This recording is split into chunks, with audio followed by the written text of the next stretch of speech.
Hoy escuché por ahí que alguien dijo que la grieta comenzó en el 55, que la grieta comenzó en el 55.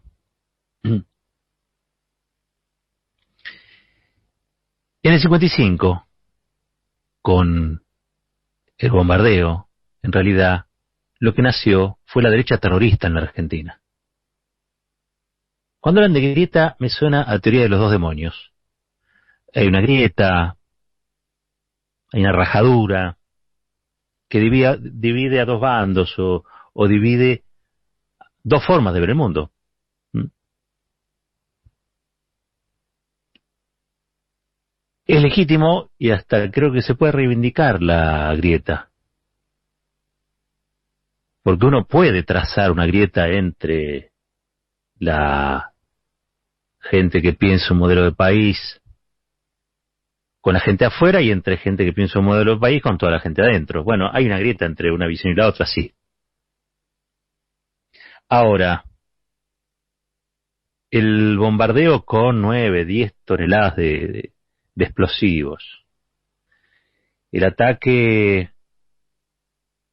con bombas y con aviones del Estado Nacional sobre objetivos civiles, porque realmente era sobre objetivos civiles, no que fuera a bombardear este Campo de Mayo. Estaban bombardeando la Plaza de Mayo, lugar de reunión de las masas obreras peronistas. Eso sí ha ocurrido hace 66 años. No es equiparable a nada que ocurriera. No hay forma de establecer una grieta allí. Lo que surge ese día, ese 16 de junio, es la derecha terrorista en la Argentina. La derecha terrorista que usurpó luego en un golpe el Estado, que proscribió durante 18 años a los que se reivindicaban como peronistas, que persiguió a los líderes de ese movimiento peronista, que le inventó fortunas que Perón no tenía y hasta casos de pederastía a Perón, que profanó el cadáver de Eva Perón. Entonces eso es terrorismo, no hay grieta posible. Es mentira que allí nació la grieta. Allí nació el terrorismo de la derecha. Y fue el laboratorio del terrorismo de Estado. Cómo balear y cómo bombardear a la población civil. Solo el progresismo recién arribado a sectores o a miradas, digamos, populares, puede cometer ese error de comparar lo que no es comparable, de equiparar lo que no es equiparable. Insisto, la grieta, una rajadura, divide campos. Acá no hay campos divididos, acá de un lado está la vida, del otro lado está la muerte. Y de un lado está la vida democrática y del otro lado el terrorismo de derecha, la derecha terrorista en Argentina. Y hay que decirlo esto, y creo que hay que decirlo con con el peso que tienen las palabras, ¿no? Porque si nosotros no logramos o no terminamos de instalar una discusión sobre estos episodios que conlleve a no solamente a la crítica o a la equiparación, como recién decía, sino a la condena y a la inhabilitación de los que promovieron el terrorismo contra la propia sociedad, entonces esto puede volver a repetirse. Como de hecho sucedió, dije, fue un laboratorio, junio del 55, que después termina de alguna manera configurando la proscripción, la persecución, el presidio político, la desaparición y concluye en lo que ha sido el perfeccionamiento de todo ese terrorismo de derecha, que ha sido nada más y nada menos que ese terrorismo de derecha apropiándose del Estado, con el golpe cívico-militar del 76. Porque entre otras cosas, lo que nunca hay que olvidar es que también esos bombardeos del 55, esas bombas estaban digitadas desde una cabeza civil. Hoy estaba leyendo una excelente nota y quería compartirlas con ustedes de Carlos Romero, desde la redacción de Contraeditorial, que se llama Bombardeo de la Plaza de Mayo, cuando se rinde homenaje a quienes merecen repudio. Título ganchero, ¿eh? Cuando se rinde homenaje a quienes merecen repudio. Y uno dice, ¿de qué está hablando este señor? ¿De qué habla Romero? De paso, leer alguno de los párrafos. Dice, hace 66 años, aviones militares bombardearon la Plaza de Mayo. Fieles a su fanatismo religioso, los pilotos tal vez se imaginaron que los explosivos arrojados a sus compatriotas llovían desde el cielo, como en un castigo divino que caía sobre el peronismo. Ese día, en su intento por matar a Perón, la Marina y la Fuerza Aérea lanzaron cerca de 100 bombas entre 9 y 14 toneladas de trotil y masacraron a más de 300 personas, la mayoría de ellas civiles. Hago una salvedad aquí porque ese fue el objetivo declarado. Hoy está puesto en crisis eso, ¿eh? Es más, creo que vamos a estar hablando en un ratito con alguien que dice, no, me parece que el objetivo era la población civil, pero un ratito lo vamos a estar charlando. Ahora sigo con la nota de Carlos Romero. Dice, hoy, apenas a 11 cuadras del escenario de aquel atentado, se encuentra la plazoleta Canciller Miguel Ángel Zavala Ortiz, en homenaje a ese diplomático de la Unión Cívica Radical y activo instigador civil del bombardeo del 55. Ubicado en el triángulo que forman la avenida Leandro N. Alem, Reconquista y Ricardo Rojas, lleva ese nombre desde el 15 de junio de 2000, cuando el entonces alcalde porteño, el radical Enrique Olivera, impulsó en la legislatura la sanción de una ley para destacar a uno de sus correligionarios, bautizando al lugar y colocando un busto. Zavala Ortiz, quien falleció en 1982, fue ministro de Relaciones Exteriores en la presidencia de Arturo Illia, y los nostálgicos de la UCR lo suelen recordar por su gestión ante Naciones Unidas para que se acepte la posición argentina en el reclamo por Malvinas. Pero pocos hablan de su rol en el bombardeo a la Plaza de Mayo del 55. En el año 2009, una investigación histórica del Archivo Nacional de la Memoria le atribuyó un papel destacado en la conspiración cívico-militar que orquestó el atentado. Y en 2015, cuando se cumplieron 60 años de aquel episodio, el Frente para la Victoria propuso rebautizar el espacio verde con el nombre de Víctimas de los Bombardeos de Plaza de Mayo y quitar el busto del diplomático instigador. En ese proyecto de ley presentado por la legisladora Lorena Pocoy se sostenía que el accionar de Zavala Ortiz y el homenaje que significa poseer una plazoleta a su nombre representa una grave afrenta a las familias de aquellos y aquellas que perdieron la vida en la masacre. El trabajo de archivo no solo señaló que el dirigente radical fue parte de los comandos civiles que conspiraron con los militares. En el plan fallido de los golpistas, el futuro canciller de Illia fungiría como miembro del triunvirato civil que iba a tomar el poder. Incluso integró la tripulación de uno de los aviones que escaparon a Uruguay cruzando el Río de la Plata. Así lo afirmó en el prólogo de la investigación el entonces secretario de Derechos Humanos de la Nación, Eduardo Luis Duhalde, quien se refirió a la plazoleta que, para vergüenza de los argentinos, llevaba ese nombre. Pero ese no es el único homenaje a Zavala Ortiz. Una calle lleva su nombre en Altagracia, Córdoba, provincia donde desarrolló su carrera como abogado y tuvo lugar uno de sus logros diplomáticos. Entre febrero y marzo del 64, en esa ciudad se firmó la Carta de Altagracia, un acuerdo destinado a la apertura comercial en la región, en una reunión de ministros de Exterior de Latinoamérica liderada por el canciller argentino. Por esos días, en Altagracia, un grupo de vecinos del barrio Primero de Mayo y zonas aledañas presentaron un petitorio para que el Consejo Deliberante de esa localidad proceda al cambio de nombre de la calle Miguel Ángel Zavala Ortiz. El reclamo de los vecinos fue lanzado en la plataforma Change.org, señala que a exactos 66 años del trágico bombardeo de la plaza, que causara la muerte de decenas de compatriotas y significó un atentado sin precedentes de ataque a la población civil y al gobierno constitucional del entonces presidente Juan Domingo Perón, consideramos que la ciudad de Altagracia debe desterrar de sus nomenclaturas oficiales aquellos nombres que entrañan una afrenta a la democracia y el Estado de Derecho. Los vecinos proponen rebautizar a la arteria como mártires del bombardeo a la Plaza de Mayo, en lo que consideran que sería parte del Consejo Deliberante un simple acto de justicia histórica. En septiembre del 2015, en la Universidad Nacional de Río Cuarto, donde Zavala Ortiz tuvo su bufete de abogados, este instigador del bombardeo de la Plaza de Mayo volvió a tener un homenaje. durante las jornadas de relaciones internacionales celebradas en esa casa de altos estudios. El hecho fue luego largamente repudiado por otros sectores de la propia universidad.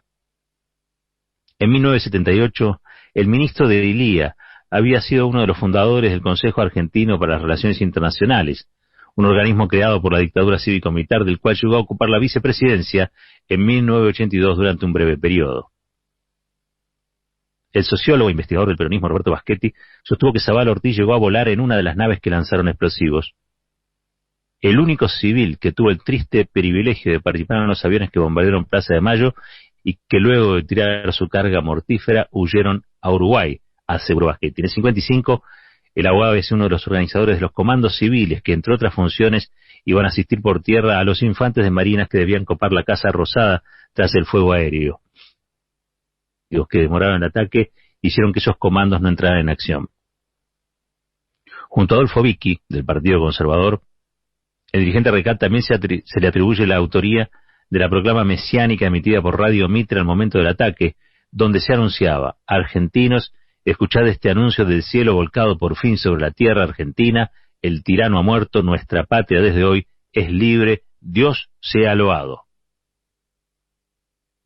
3 meses después, Zabala Ortiz volvió a la Argentina y fue uno de los 4 integrantes por la UCR de la Junta Consultiva Nacional, un órgano promovido por la Revolución Fusiladora y conformada por partidos con afinidad al gobierno de facto, donde el almirante Isaac Rojas ejercía la presidencia. Entre el 63 y el 66, como canciller de Ilia, jugó un papel clave para frustrar el primer intento de regreso de Perón a suelo argentino. Se ocupó de las gestiones con la dictadura brasilera y la embajada de los Estados Unidos en ese país para bloquear, el 2 de diciembre del 64, el retorno del expresidente que fue detenido en el aeropuerto del Galeao y regresado a España.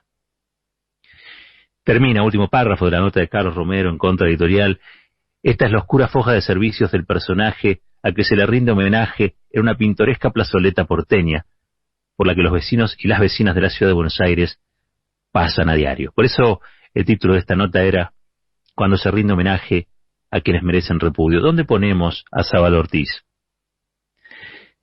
La teoría de la grieta, que insisto, es un poco también la teoría de los 2 demonios, un poco traída de los pelos, pone a Zabala Ortiz en una vereda, muertos por la acción de la que participó e instigó Zabala Ortiz, en la otra vereda.